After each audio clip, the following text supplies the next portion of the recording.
अग्रवाल पुड़ी भंडार वाले, उनका इकलौता बेटा था, एक ही पुत्र था उनका। और इस घटना को कोई लगभग 80-90 वर्ष हुए। उस समय शिव पुराण के वक्ता बड़ी कठोरता से मिलते थे। जोशी जी उस समय अपने रायसेन जिले में एक स्थान है बीकलपुर वाले गुरुजी श्री रामाधार उपाध्याय जी, उनके पिताजी परम शिव भक्त थे। उस समय इतने साधन नहीं थे तो वो पैदल पैदल वहां जाते थे। ऐसे अनन्य शिव उपासक थे, जैसी परम भक्ता धैर्य धारण करके भी सुभद्रा ने धैर्य धारण किया, ऐसे परम भक्त थे। आप कभी भोपाल जाएंगे तो भोपाल में एक स्थान है शंकर जी का, बटेश्वर महादेव।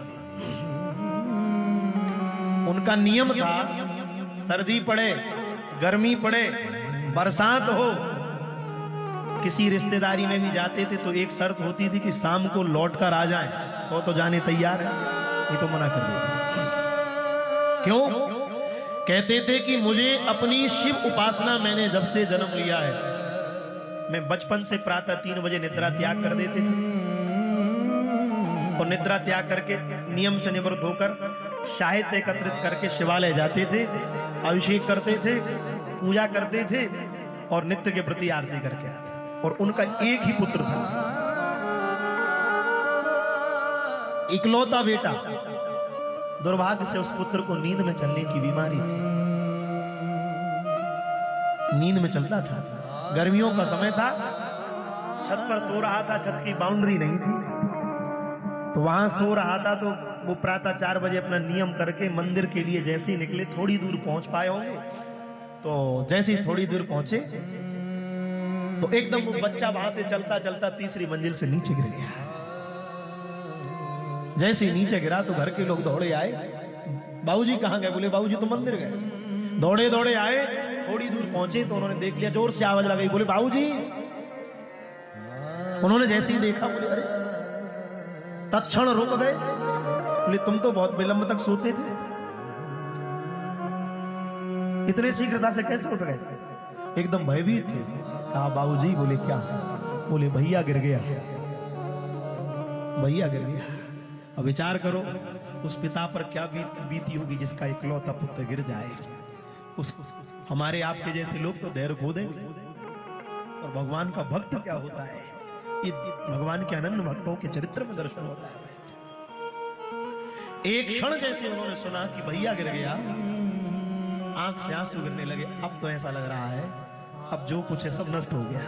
बेटा गया, कहा जल्दी चलो। भाव था जाएं, पर न जाने उनको अचानक क्या हुआ। उन्होंने तुरंत क्या कहा? बोले हम तो मंदिर जा रहे हैं, आप इसको चिकित्सालय ले जाओ।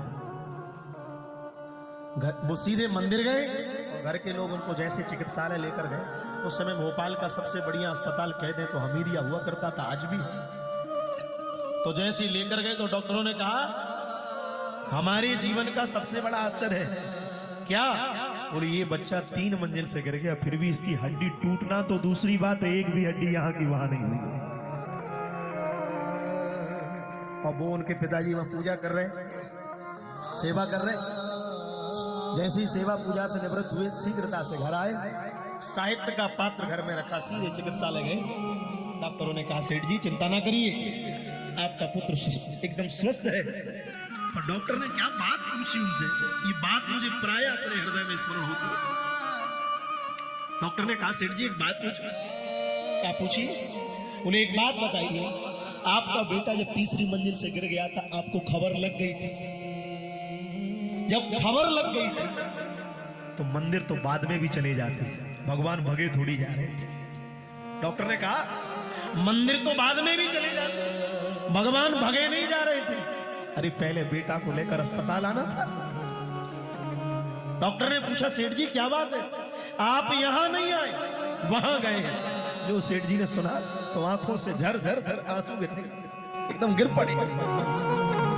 हाथ पकड़े डॉक्टर ने, मैं बड़ी विनम्रता से पूछ रहा हूं क्या बात है? थोड़ा अपने आप को धैर्य दिया और धैर्य देकर क्या कहते? डॉक्टर साहब जिस समय बेटा गिरा उस समय मेरे कान में जैसी बात गई तो मुझे ऐसा लगा आज मेरा सब नष्ट हो गया, सब कुछ गया। फिर उसी समय मेरे मन ने कहा, सेठ जी तुम चले जाओगे तो कर क्या लोगे? मेरे मन ने कहा तुम चले जाओगे तो कर क्या लोगे? बोले क्यों? बोले घर के लोग भी अस्पताल ले जाएंगे, तुम भी अस्पताल ले जाओगे।